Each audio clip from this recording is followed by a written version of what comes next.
Why do you think that physicality or fitness in general is the medicine we need in the world right now? There's this recording that I like to listen to every now and then. Alan Watts talking about Carl Jung. There's this idea in there, he uses this analogy of medicine. If a person is trying to be enlightened or to liberate themselves in some way, then they need the specific type of thing to liberate them from whatever specific trap they're in. According to what's the matter with you, so the medicine has to be prescribed. So that was the analogy. Yeah. And I like that analogy specifically because it seems like the symptoms of the world that we're living in today, the medicine seems to be physicality. Tell me about the ThenX video and how that impacted your mindset on performance and capability in fitness. I remember I was just scrolling on YouTube one day and I came across this video about planche push-ups and how this is how you have superhuman strength. Basically, I'd never seen anybody do a planche push-up before. And so I didn't even know that type of thing was even possible. I grew up exercising a lot, and like you and I would do that a lot, or I would do that with my best friends. And so I was kind of entrenched in that, especially with the calisthenics, like doing a lot of push-ups and pull-ups. But then when I came across this video, my mind was expanded even more of like, oh, there's so much more that I didn't even know was possible. So I remember I immediately sent it to my friend and was just like, bro, check this out. And I've done that since with other challenges that I didn't know were even possible. Like there's the magic push-up where you have to like balance on a stick, and then like it's just crazy. So I immediately sent that to my friend as well. There's this quote that Chris Heria had in the video. Superhuman strength is being able to have total body control. Athletes, when they have a specific goal, like if you're trying to run like your fastest mile time, you have a very specific set of parameters, and it's like, how much can you actually control your body to perform the specific outcome? I'm curious how that also relates to the event you went to recently in Kansas City. You had actually shown me this guy, DAC Performance and Health, Brady Vollmering on Instagram, and I was really kind of obsessed with his training. It had been stuff that I'd never seen before, like impulses and different isometrics and depth drops. And so he set up this event, and I actually got to meet him in person, and that was like another big mind fuck.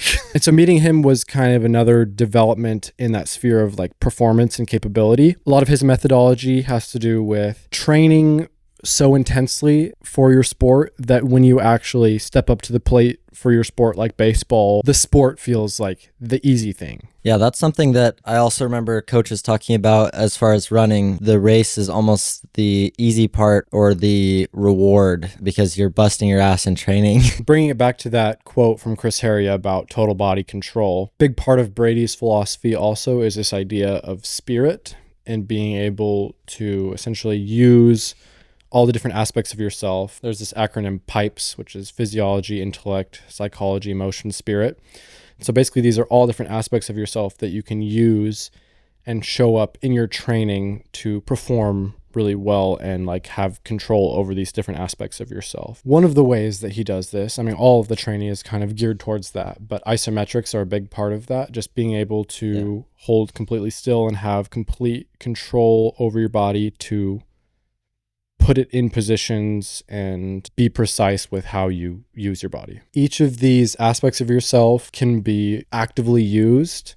And so they're just different tools to show up and be extremely present in your practice. Are you fully using your physiology, your body, to complete the movement? Are you using your emotion to kind of give you extra energy in that moment? Are you using your psychology to kind of have positive reinforcement for the thing, affirming that you want to be here doing this thing? Are you using your intellect? Like, have you fully used your reasoning to be like, this is the best thing for me in this moment, so I'm going to give it my all? They're just different ways to be present.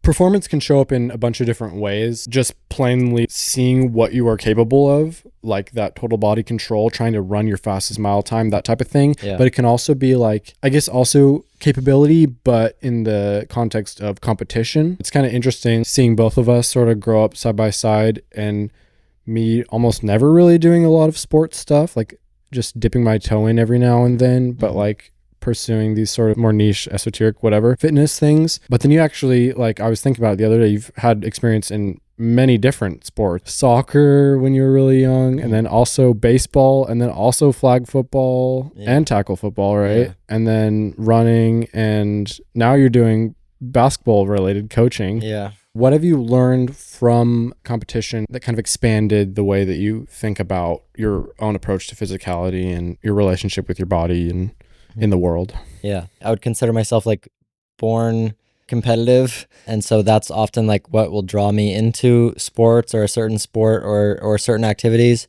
The interest in the more nitty gritty, like physical aspects of like technique and training and stuff sort of like comes along second, but often can become just as big of an aspect of it or even like more important.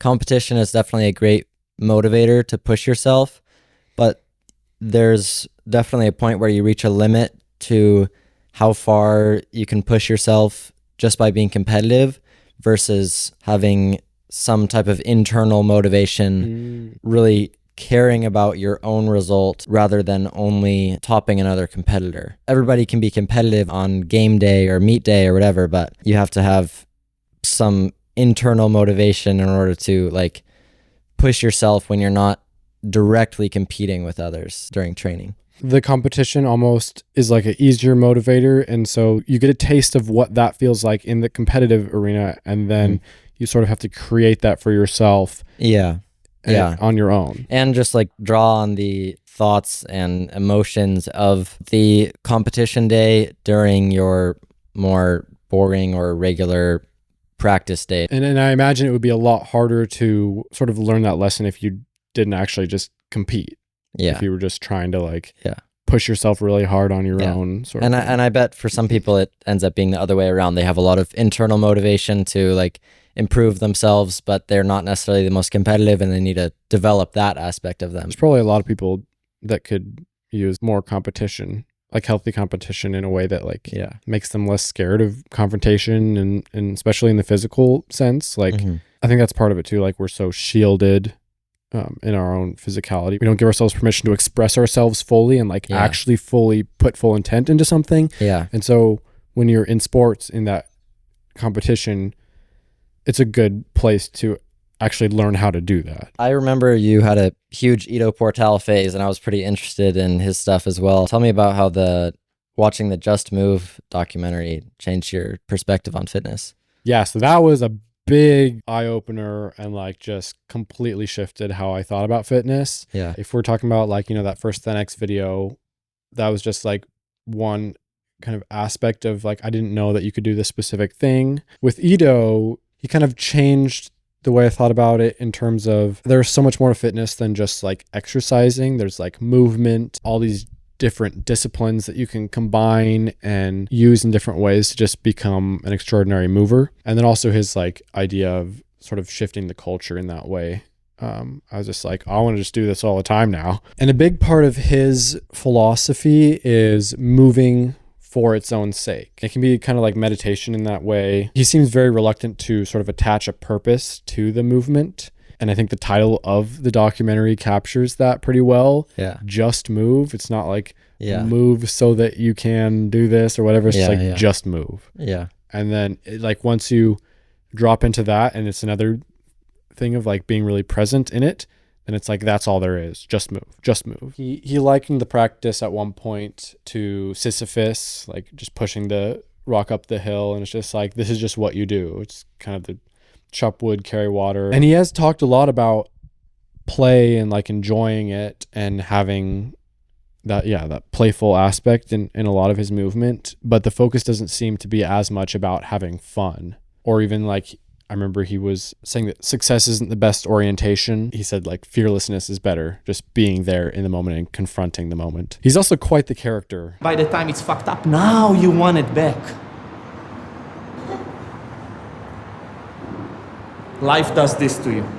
Life asks you, do I have something in my eye? Genius, weirdo, kind of like there's some method to his madness. There's a lot of stuff that I got from him, but one thing that I can think of is like I remember him talking about having bamboo legs as opposed to just like going in the gym and like squatting and just having really strong legs, but being able to move with your legs in a like very flowy way. And so I feel like that's one of the biggest impacts he's had as far as like actual practices that I like. And Ido also has a focus on performance and capability, but it's more about being a generalist. So he doesn't have that like focus on like, I'm just going to improve my mile time. He's very much all over the place with his practice. And that's sort of the essence of it. Yeah. I'm curious about what your experience is like with Ido Portal. I think my main takeaway was just about the daily practice aspect of like the squatting and hanging, like that challenge. And I don't know if I ever like officially did the whatever the challenge was, but I just remember that it got us both really into just like squatting on the ground rather than sitting down everywhere. And everybody kind of knows that sitting down is killing us and stuff. The new smoking. So that was interesting, and I think like even to this day, like I'm a lot more likely to squat on the ground than I was before, and move in every direction. yeah. Should we do some dog on a leash? This was the other main takeaway. Was this game? It's fun.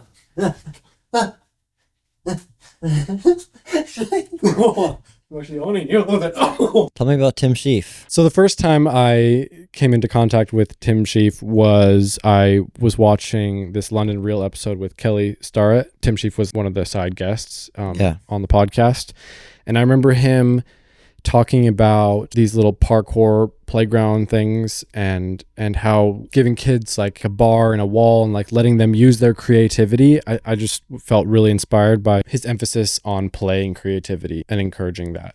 They build parkour parks in Denmark now where there's just bars and walls and they can be creative, whereas at the moment we just have swing sets and it's like swing on the swing set, spin on a roundabout. And there's no mind in that. They're bored, they get bored, they're just following, and the kids will get on a swing and they'll try and line their belly and they'll do this creative movement. Instead of give them like bars and walls and let them play around and create their own stories and their own things and functional movement, instead of just sitting on a make it about play. Yeah. He's actually been I'd say my biggest inspiration in fitness, at least in the online space. He's very exploratory and creative in the way that he does things. A lot of his stuff came out of parkour, and then he got really into the Weck Method, and so like rope flow, and he was the one that introduced me to that. A lot of these different playful, creative ways of doing fitness, like the parkour and the rope flow and things like that. I really liked his focus on health and play, and more so than anything, just his lifestyle and the way he lived and the way he moved was really inspiring to me. It looked the most fun and the closest to what I personally aspired to be like. Tell me about that day in the life vid of his that really inspired you. Yeah, so I'll link that day in the life vid. That was basically the video that prompted me to join his online community and actually get to train with him, have calls with him and train more in his style and like take his courses and things like that. But that day in the life video kind of captured a lot of what I was inspired about as far as how he lived and how he moved. What are some unique ways you've explored creativity and play, and how does it relate to your brand? So I've done a lot of different things, different flow practices like the rope flow and movement freestyling is what I call it, or like different creative dance expressions like fusion dance, some other things, coming up with different unique exercises, but then also coming up with solutions, do-it-yourself solutions using resources that I had around me like cinder blocks and chains and bungee cords and things like that. Tell me about your discovery of Chris Bale's work. Yeah, so Chris Bale, he's a embodiment mentor and like men's coach and intimacy mentor. Dad was actually the first one that sort of shared him with me. And the podcast that he did with Sophie, Josephina, I feel like that really spoke to kind of his impact. That was a complete shift for me as far as realizing how with all these different approaches to physicality and fitness, whether it's the performance and capability or the movement for its own sake or the creativity and play, they can all be approached with this intense sense of presence, more internal way that you can be present again with all of these different things. So more of an internal approach. There's some similarities with the kind of movement for itself. It's like the embodiment is also kind of for itself. You're not trying to necessarily get anything or improve something out of it. Just be in your body or whatever. It's like, just be, right? Yeah. Exactly. Just move, just be. And then also we talk about pipes and this idea of like total body control and spirit with embodiment. That's another way to fully be present and actually have your spirit exist within your body, like consciousness in your body, by literally just being consciously aware of all of the different experiences that you're having in your body in any given moment. It's more about being in the body than like any specific type of practice. Dax saying how all your sensations in the body are correct. That doesn't count. What? Like, Okay. Well, like either talk about it or don't, you know? okay, yeah, you're right. I'm going to talk about it. And with this embodiment and experience of yourself, now I feel probably the least qualified out of all these different aspects to talk about embodiment. I feel like it's the stuff that I've experienced the least of, like practically. But I have practiced it in different ways, like through mindful walks, which I've gotten a lot out of. You can check out my video on walking, where I talk about that a bit more. Another way that I've practiced is in the arena of fusion partner dance and being really receptive and communicative through my physicality in that way. Like one of the things that I've really enjoyed with that is actually being a follow. Usually it's like men are the leads, women are the follow, but like in fusion, they're not as strict about that. Yeah. And so following and learning to be receptive and actually just like know when there's a little bit of pressure on your knee or something and you're just like able to flow. The last one that I think was really profound for me was just mindfulness in general, but specifically also in the arena of food and intuitive eating, which is what I explored in my yoga of eating video, kind of along the same lines of like being really entrenched in the experience, the physical experience of living and eating. Tell me about Brian Johnson and how he's impacted your perspective on physicality and health. So he's been a huge inspiration for me. There's a good documentary on Netflix about him, but basically he's the guy that's trying not to die or to essentially extend his lifespan indefinitely. He just wants to keep living so he can experience more and more of the exciting future that we're coming into in this time. We're doing what to the future? And he's kind of an extreme person in the sense that he measures every organ in his body constantly. He's like the most measured person on the planet, takes his health just meticulously, kind of insanely seriously. Yeah. But in a weird way, I think that his approach makes more sense to me than most people's kind of average way of living. Even if he's the extreme, I think he's closer to the good stuff, like to what's actually worth doing than a lot of people. His experimentation is super inspiring to me. He gets a lot of hate for a lot of the stuff that he does, but to me, it's just really fascinating, the kind of experiment that he's doing. He's just sort of his own lab rat. Yeah. His approach with his own physicality, being super precise and aware and using data, indexing on that so much and just using it to its full potential. Mm-hmm. I think people don't see that as an option of like, let me track everything, get my blood work done and see where things are and actually use that to its full ability. He's talked about something along the lines of all of his organs being able to speak for themselves, like actually taking readings. You have like a more intentional approach to your own physicality and like intention with every single aspect of your body and actually listening to it with data as the tool to kind of communicate. It seems like with each protocol or different health habit that he has, and in my own experience, like with each thing that I do, it feels like when I take some supplements or complete a really nourishing workout or eat some healthy meal or things like that, it feels like a way that I can actively and presently express appreciation for my own existence and be like, I care about this enough that I'm going to treat it with respect and actually do my best because I appreciate it so much. Out of the 5, which one's your favorite? Well, so Invitation to Play, that's the name of the brand. And Timothy Shieff has kind of been my biggest inspiration fitness. So I'd say the creativity and play just feels more core to me. And also in my experience, it seems like what most people probably like the most and get the most out of in life and like feel the most rewarded and the most fulfilled by. What about you? I would have to say performance and capability. I'm definitely interested in a lot of the other aspects of physicality, but for most of my life, like I've viewed exercise and movement in a competitive way, and that's what I've gotten the most enjoyment out of probably. Yeah, through sports. And then probably creativity and play would be second / 1B or whatever.